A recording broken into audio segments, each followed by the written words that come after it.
کرلال سجاد علی کا سوال ہے، جن کاموں سے بندہ مرتد ہو جاتا ہے وہ کون کون سے ہیں؟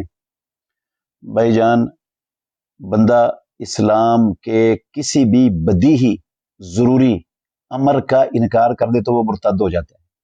جیسے ختم نبوت، یہ ایک بدیہی چیز ہے، اس کا انکار کرنے والا مرتد ہے۔ نماز 5 وقت کی، یہ ایک بدیہی امر ہے، وہ کوئی کہتا ہے نماز ہے ہی نہیں اسلام میں نہیں مانتا، یہ مرتد ہے۔ اسی طرح زکوٰۃ کا انکار، یہ ارتداد ہے، مرتد ہے جو زکوٰۃ کا انکار کر دیتا ہے۔ جو استطاعت والے پر حج کی فرضیت کا انکار کرتا ہے کہ حج فرض ہی نہیں ہے، میں مانتے نہیں، حج ہے ہی نہیں اسلام میں، وہ مرتد ہو جاتا ہے۔ جو رمضان کے روزوں کی فرضیت کا انکار کرتا ہے وہ مرتد ہو جاتا ہے۔